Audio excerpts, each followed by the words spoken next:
dito sila pupunta po. Yun nga kasi um, ang Dimol po kasi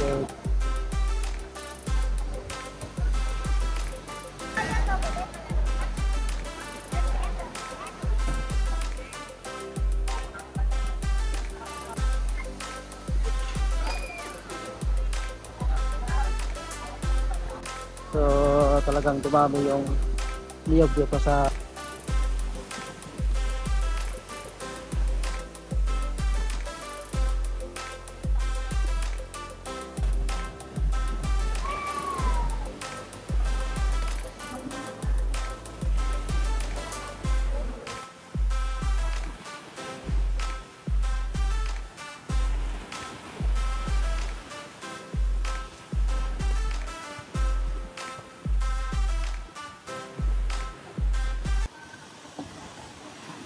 mga kasla.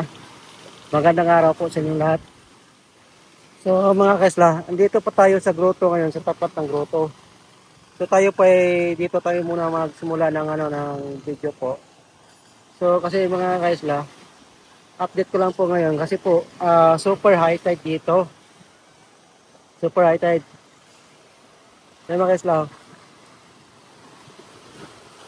Yun, super high tide mga kasla. So yun nga yung kahapon, hindi tayo nakatawid ng papunta dito kasi sa Dimol lang tayo naka-umpisa kasi yun nga. Kasi yung dito banda na to, mataas yung high tide. So maka-islaw, may naliligo pa.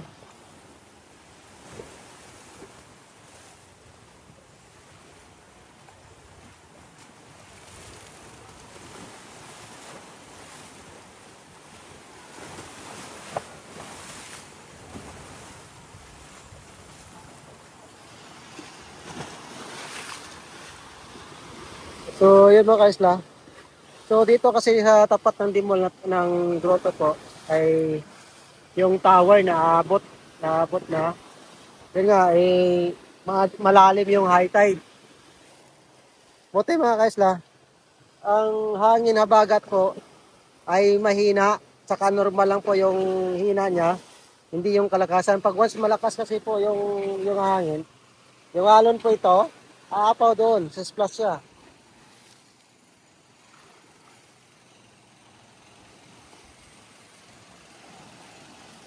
So buti mga kaisla, yung high tide lang po na umakyat, tapos yung hangin po ay normal lang siya. So mahina yung babagat. Pag once mahalakas kasi yung hangin mga kaisla, so yun kasi yung nagdadala ng malaking alon yung hangin po. So buti na lang yung weather natin maganda, mainit na yung mga kaisla, so walang ulan po. So yun lang yung natin, high tide.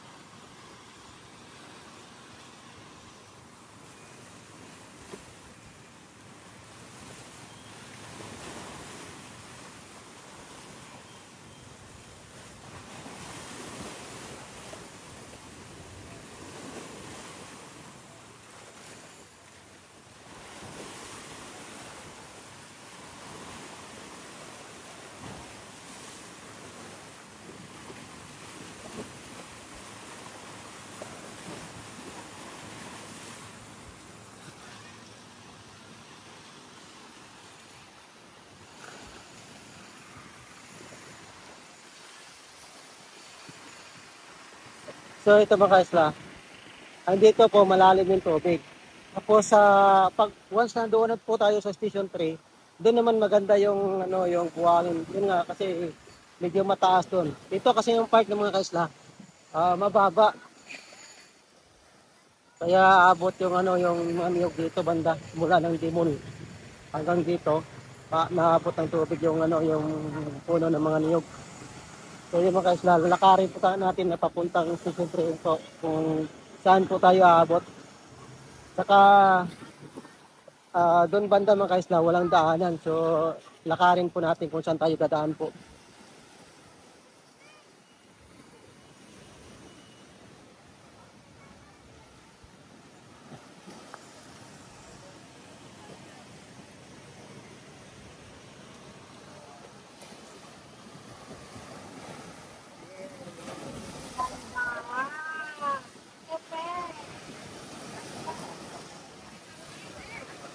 Alam mo mga kaisla, kung malakas yung hangin, Dito yung abot ng ano ng yung tubig na yan.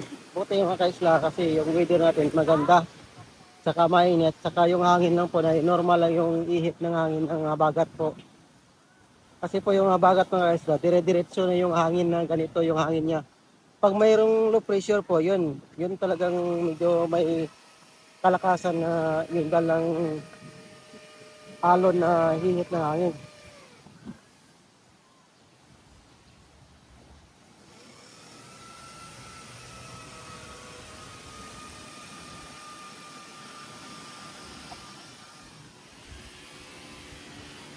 Dito po kasi mga kaisla, maraming construction po.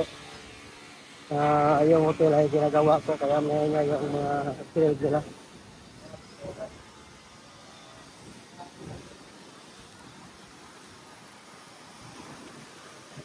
Yung mga kaslaw. Kaya kung bakit tayo sa Dimol tayo dumaan kahapon, yun nga dito kasi hindi tayo makapaglakad. Tapos malayo po ito. Doon po tayo lalusot mamaya doon sa Station 1. Mayroon tayong daanan doon na kung saan tayo dadaan mga kasla.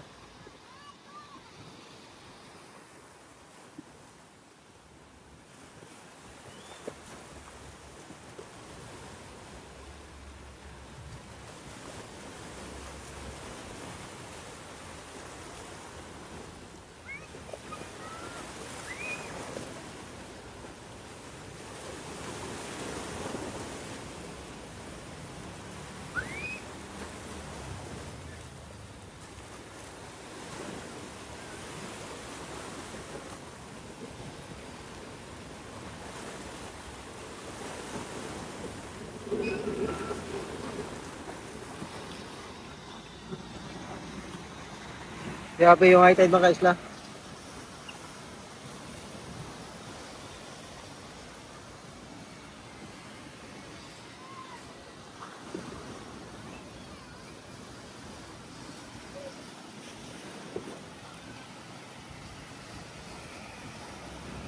So mga kaisla, dito po tayo daan sa main road po.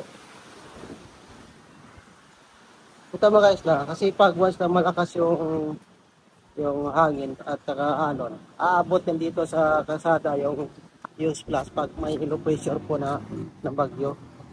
Yung mga kaisla, yung sinasabi ko na yung malaking tulong doon na seawall, pag wala po ito kasi aabot yung kalsada to. Puti na ay may mga seawall nakalagay. Kaya yun yung nakatulong na nakapigil doon sa ano sa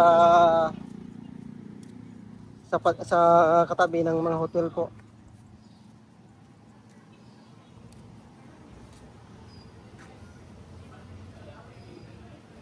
Ito mga sila, sabi ko yung parami na kumakain po.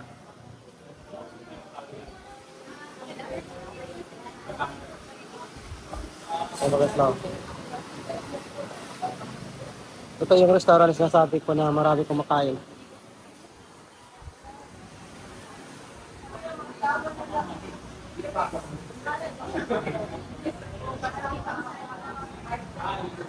Na maliit lang yung area po ay marami kumakain mga kasla.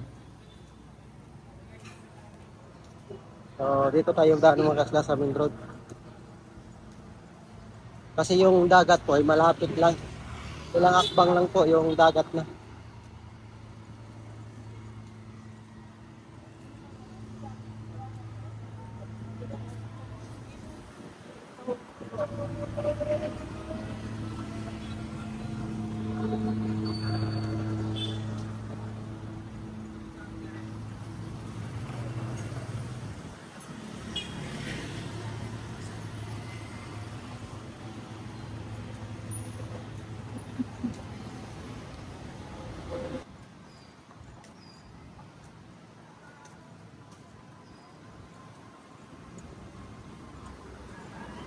So mga kasla, ito yung dagat.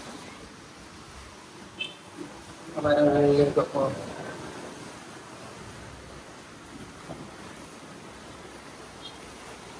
Okay.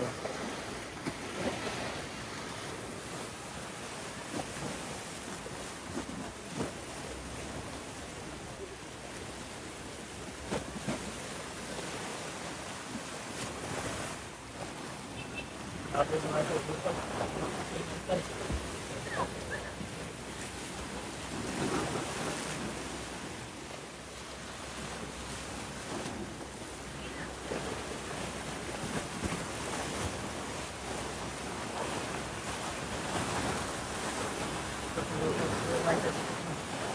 Kung mayroon pa rin po naliligo.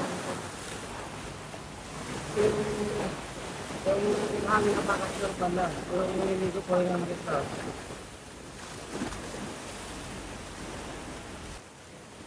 So, yung mga isa. Dito tayo daan po sa main road po. So may tatlong po yung naliligo.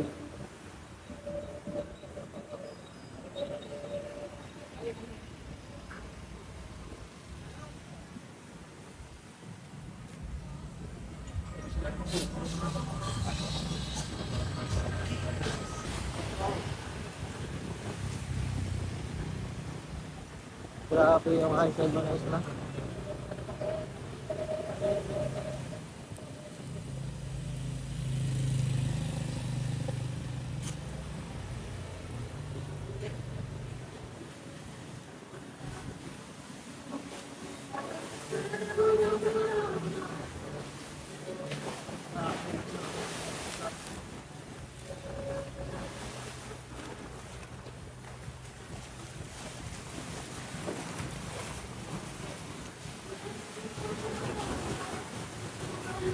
Tao mo?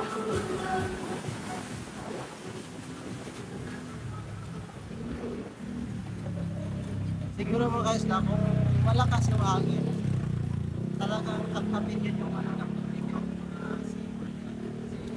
Kasi kabayan na yung nakalagay. Hindi po yung ano, yung talagang concrete yung nilagay na.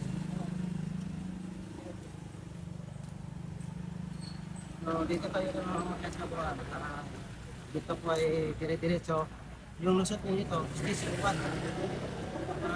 Sa mga activities rin ng mga na dinadatingan ng mga bangka po.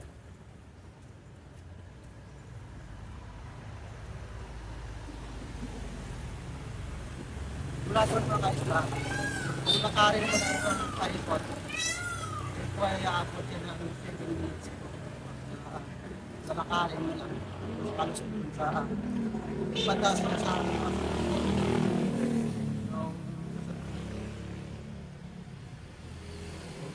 mga turista na ito nakasla. Ito ulit yung dumadaan. Ayun po. Ito sa turista po ito.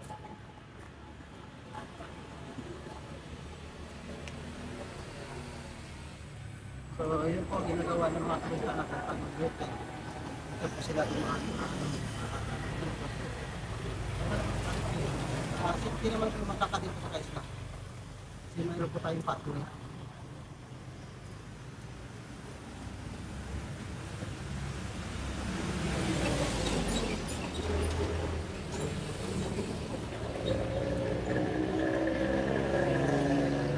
Pag tuwan tayo sa Station 3 mga kaisla, yung area na yun ng Station 3 maganda kasi yun nga malayo yung agwat ng ano ng tubig.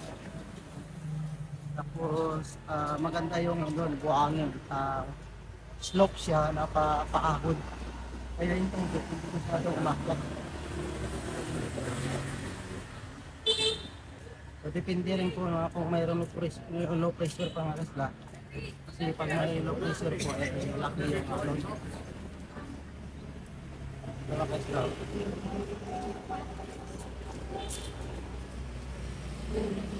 So yung kulita natin na dumadaan. Tapos tayo lang umikot. Kasi makasla muna kasi ng close so yung pinakamalaan. Tapos hanggang Dimol ito makaisla yung lalim. Dito makaisla. Ito pa kasi yung pakita ito, Astoria to. So dito tayo lusot makaisla. Dito po tayo. So kung mayroon po naghahanap ng Duna Ship, dito po yung Duna Ship.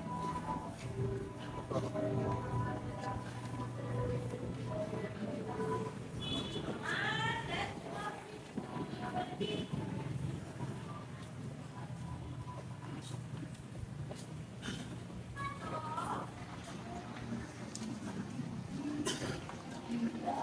So, dito na tayo guys na palusot ng White Beach po. So, mayroon mga turista na ano, bagong dating po.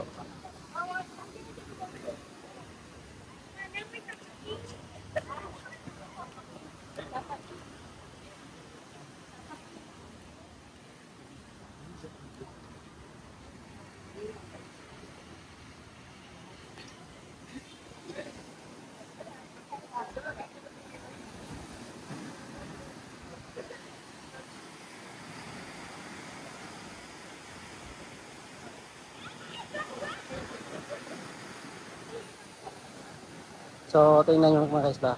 Kasi mula ng grotto po, ganito yung ano, yung tubig, abot yung niyog.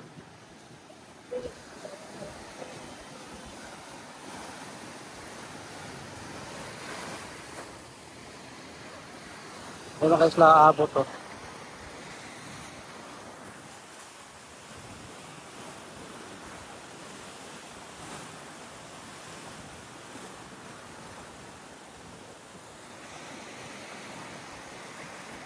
Abot yung niyog mga guys na.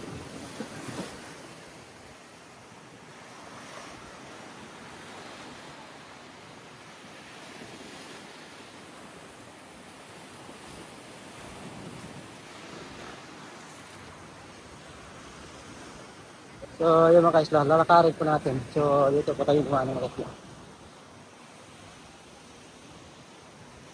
Ngayon mga kahapon guys na kasi doon tayo nakalusot sa Dimol. Doon kasi nag-start yung malalim na tubig. So, yung lakad natin papunta Station 3.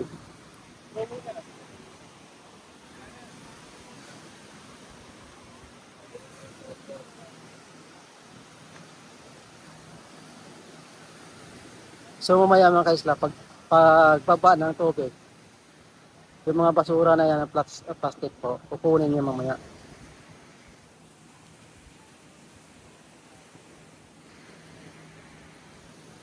Kukunin nyo mamaya mga kaisla.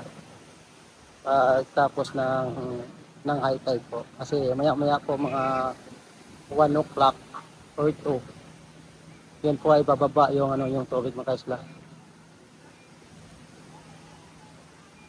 So ito yung isang castle mga kaisla. Mayroon isang castle dito.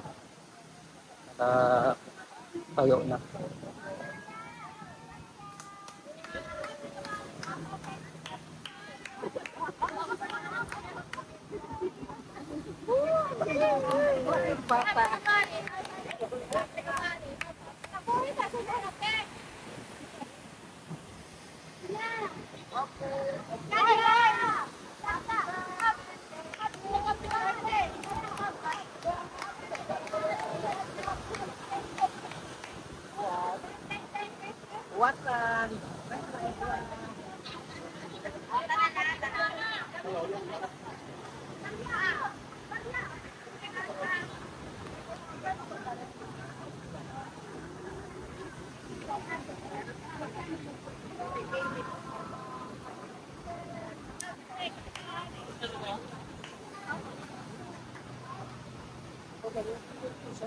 So maglakad tayo mga kaisla papuntang Station 3 po. So dito na tayo dadaan mga kaisla.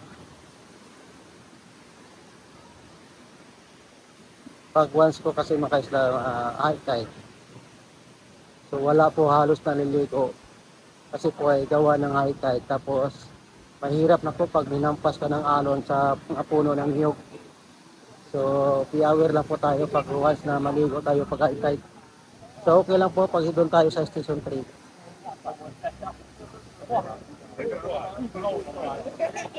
Na maligo. Yun nga kasi medyo malayo din yung mga niyog.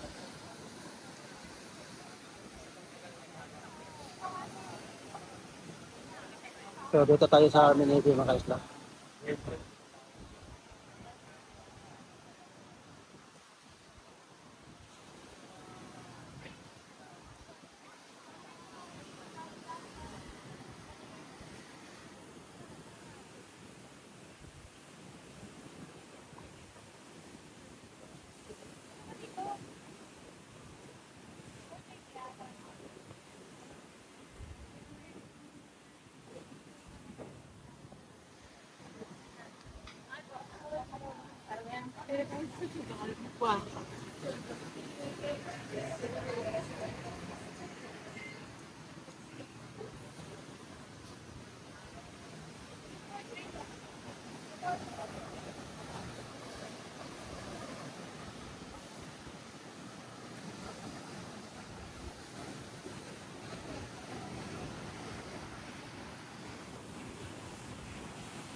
Hawak ko pa rin.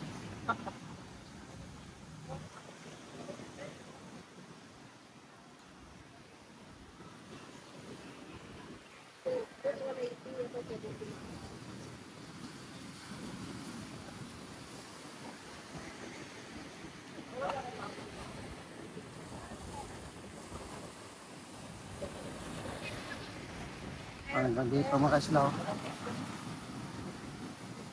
Oh, pinakapkap yung ano, yung buwang.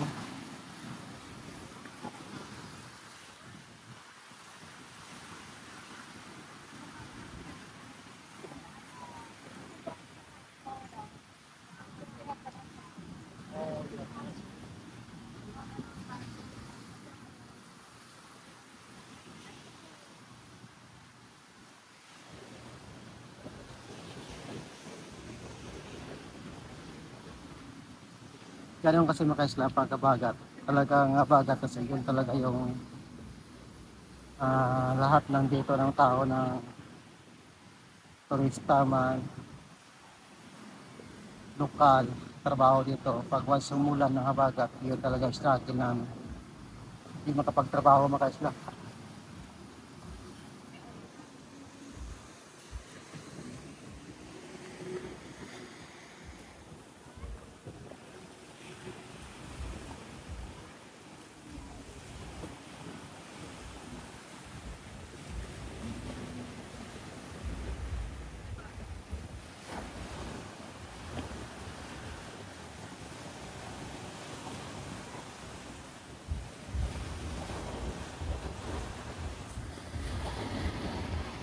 So, yung banda mga isla, dito na po tayo sa ano, sa Crystal Sun mga isla. Ano. So, yung mga turista nila, dito na lang nakaiga, walang beach gate po.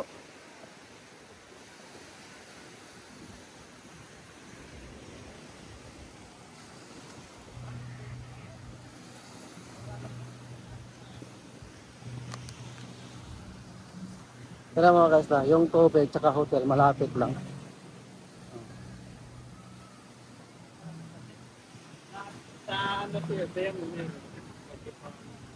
Minsan pa kasi mga isla, pag malakas yung bagyo, talagang abot dito yung splash ng tubig. Buti nga hindi rin na sumasabay yung bagyo tsaka mataas yung tubig.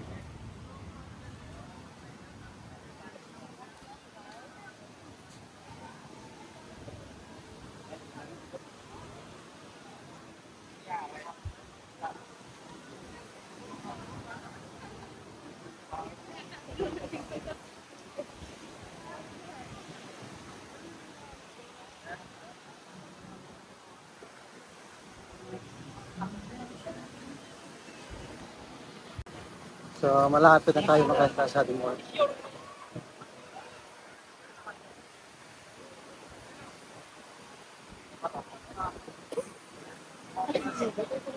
dito nga mga kaisla sa Dimol, halo-halo na ng tao. Kasi halos na mga turista na may hotel na medyo malayo. Kasi siyempre, Yapak, Balabag. So dito sila pupunta po. Yun nga kasi ang Dimol po kasi dito po yung maraming kainan. Kaya dito sila maliligo at tapos na pagligo pakain.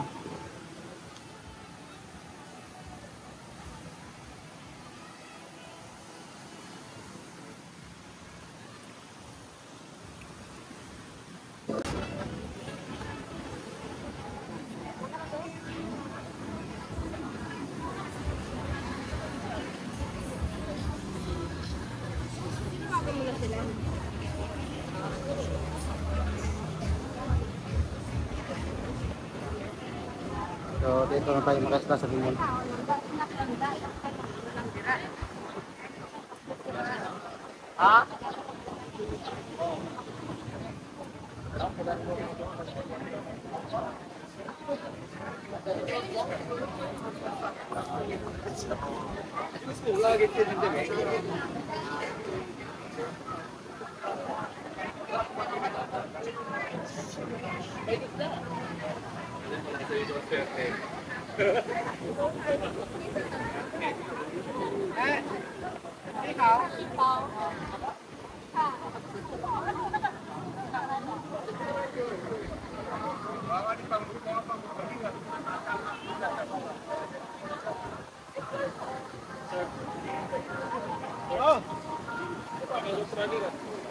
So dito mga kaisla, dito tayo sa Dimol.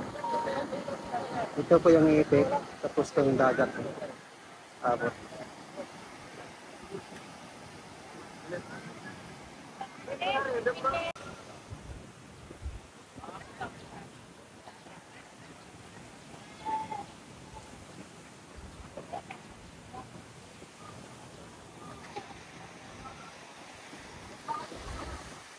Tingnan yung tubig mga kaisla.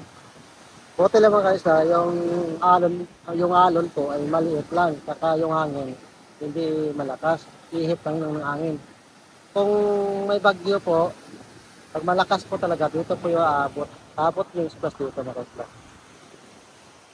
Kasi yung bagyo naman mga kaisla, ano lang 24 hours, wala na yun Ito lang, yung dinadaanan nila, na kung saan yung babagsak yung bagyo, talagang sacrifice yung tayo.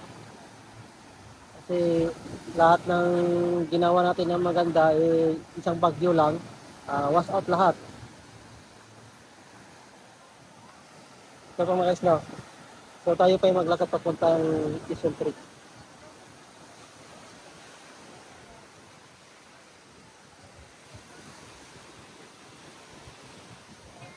So yung turista natin dito na lang magawa ng castle.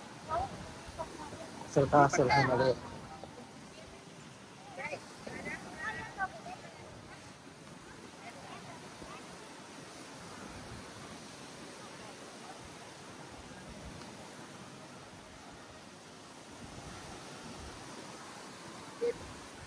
Meron?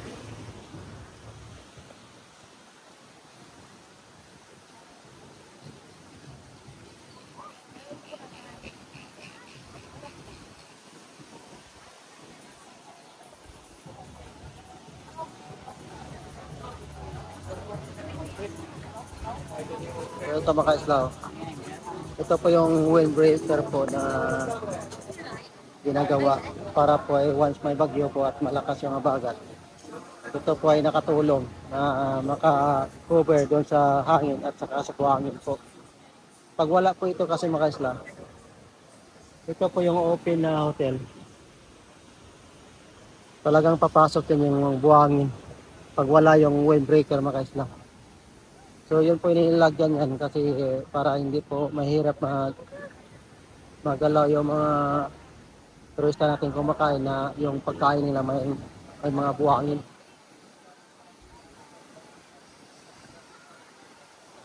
So dito mga kaisla, naliligo dito.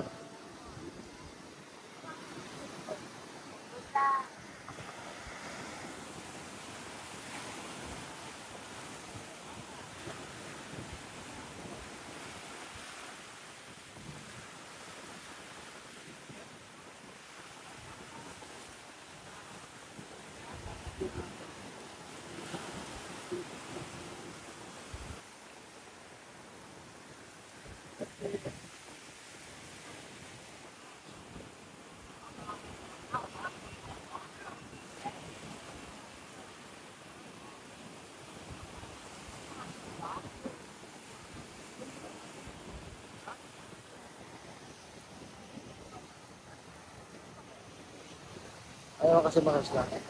Yung turista natin, talagang kung ano lang dyan, yung ano dyan, basta gusto nila maligo, maligo yung mga isla kasi yun yung sinasabi ng mga isla kasi yung time nila short lang. Tapos minsan, pag walang swimming, so yun talaga, kasi sayang din yung punta ng ating mga turista. Saka mga isla, kung mayroon po bagyo dito, pag no swimming dito sa front gate, so mayroon po na tayo na pwede maliguan na yung pwede tayo maligo. Pumunta po tayo sa Iligiligan po. Doon po yung allowed na mag-swimming. At saka sa Bulabog po. Doon po tayo allowed mag-swimming. Kasi po doon sa Bulabog at sa Iligiligan, wala pong alon doon. Tahimik. Mga isla, mga ligo.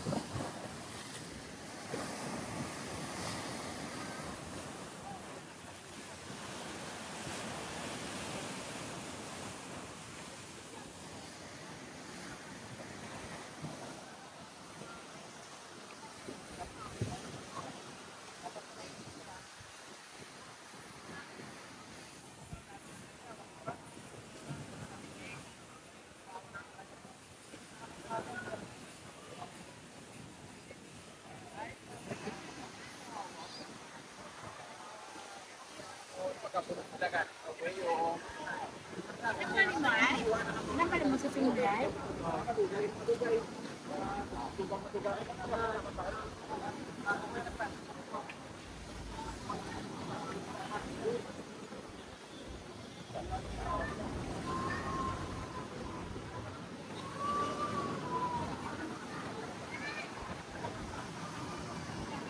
So yung turista natin nakisla dito na nakaupo. So dito po ay allowed naman na maglatag ng banig.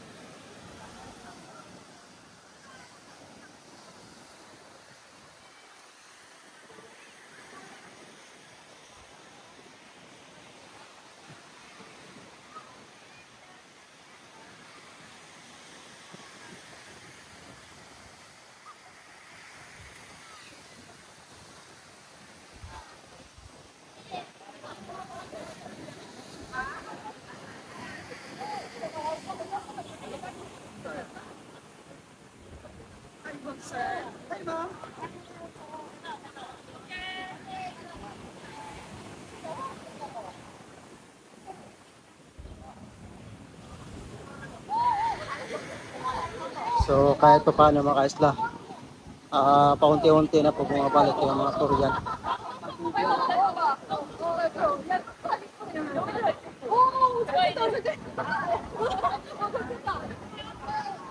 Kahapon po na lumabas tayo sa isla ng Boracay, maraming Korean na pumapasok.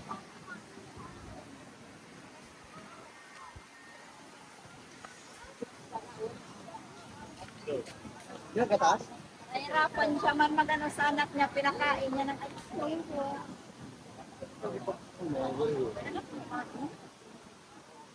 Oh, kumiyot ka na.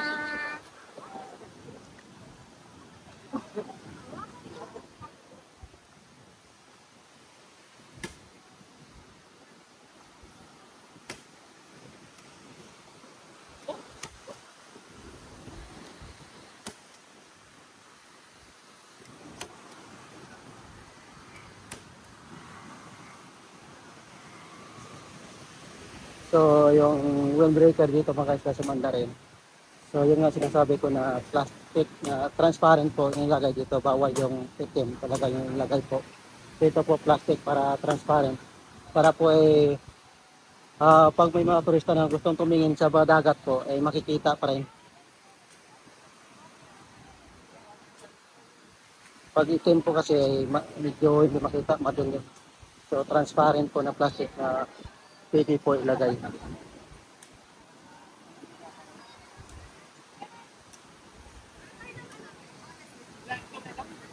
Dito mga isla may turista na naliligo din. Ito po yung Hinan Garden mga isla.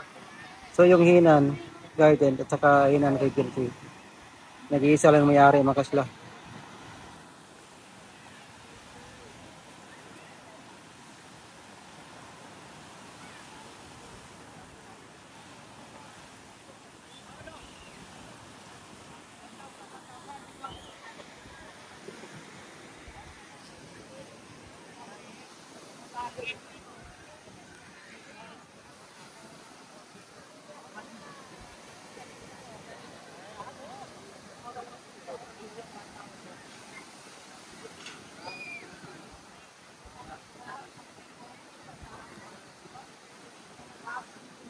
Buti na mga kaisla.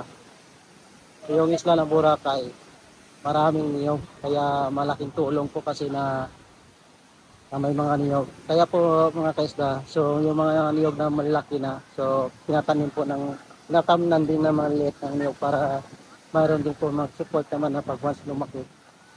So talagang dumami yung niyog dito sa Whitehead. Kasi hindi rin maiwasan mga kaisla. Kaya nga kasi yung iba hindi nabubuhay kasi naaabot minsan ng magabagat.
Hot air goes up.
mga kasla, dito pa tayo sa yun, Regency ng kasla.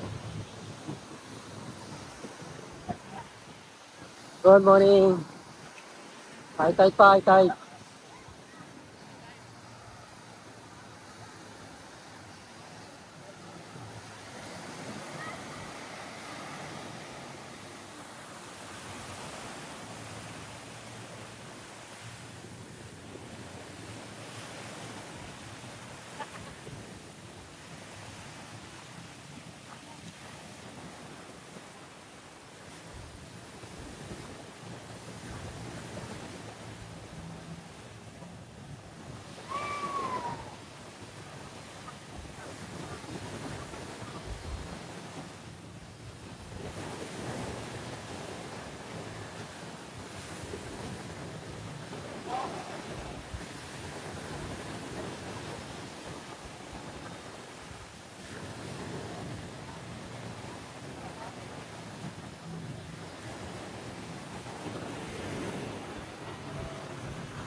Paalam mo sa'yo pa, masirok sana ha.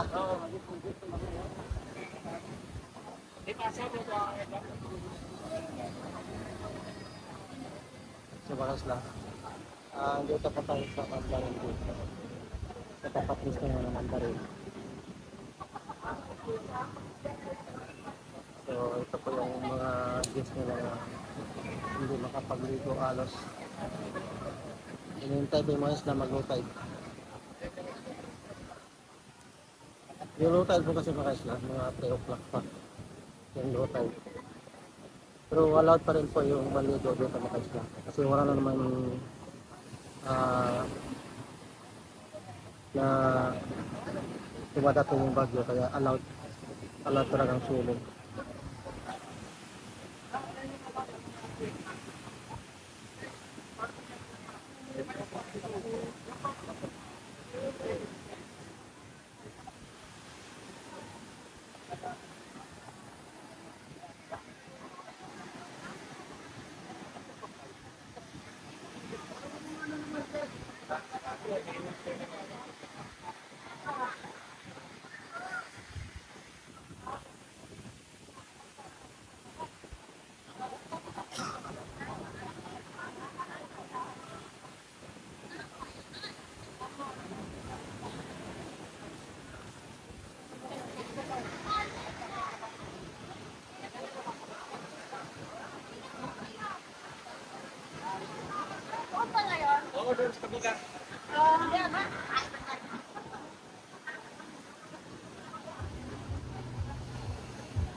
Sabi na.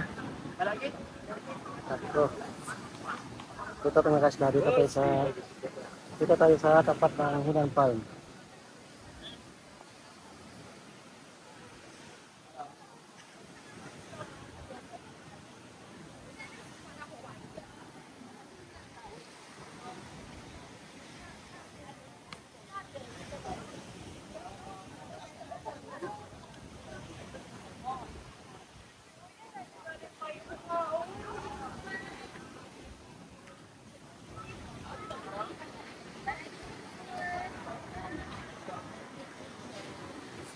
Tampa, Balay.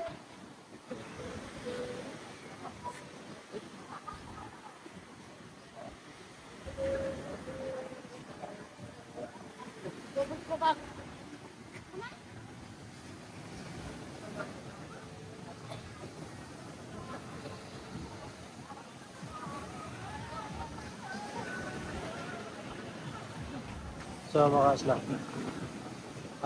dito po sa Pinang Farm ay marami rin sana maligo. Yun nga, hinihintay pa yung low tide.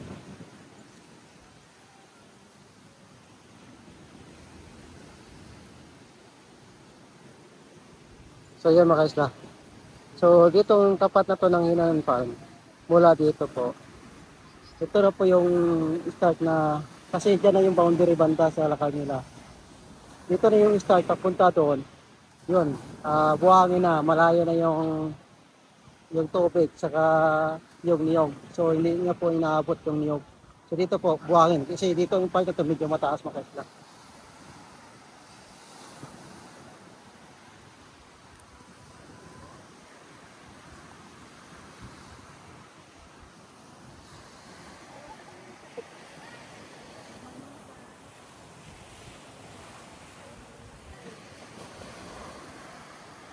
So mayroon dito mga sangkasin mga isla.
Dito po tayo sa lakad nila mga isla.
Mga isla.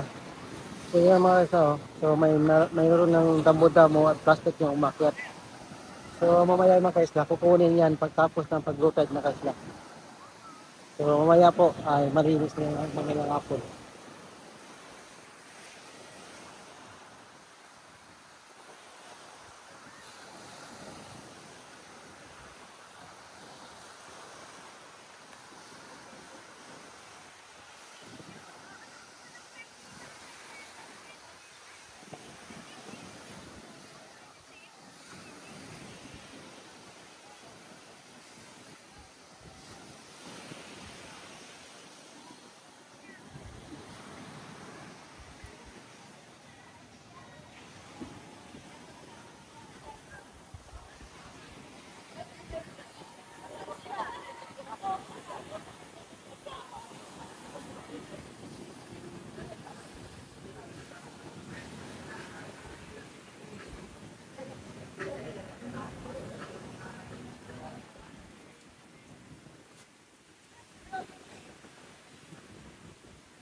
meron dito mga kaisla. Sa kaso niya po.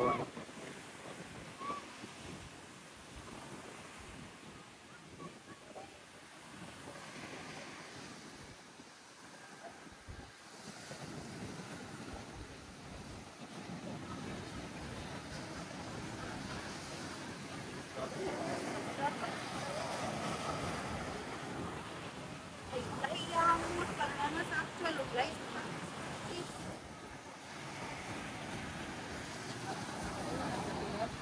Kasi kayo.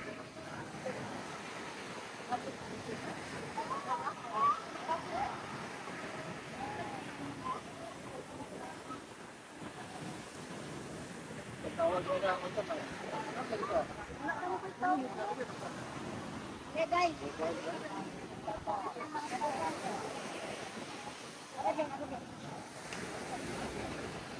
Alam mo ano?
So tingnan nyo mga kaisla. Ay ba, layo yung dagat dito at saka yung hilaw.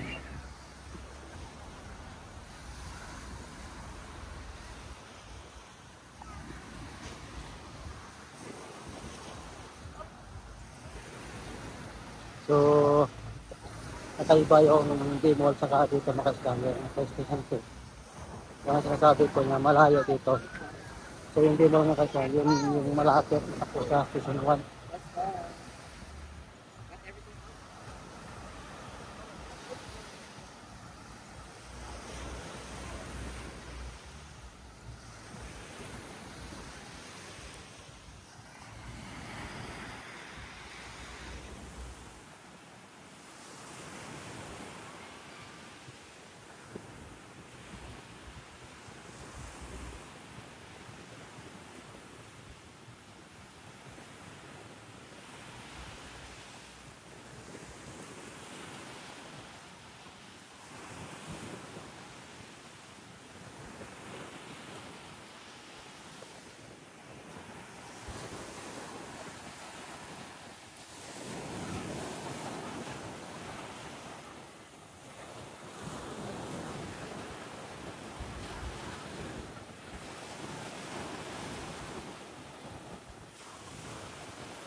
So mga kaisla, maraming salamat po sa inyong panonood. So nandito na lang po tayo. Sa susunod ulit. Tapos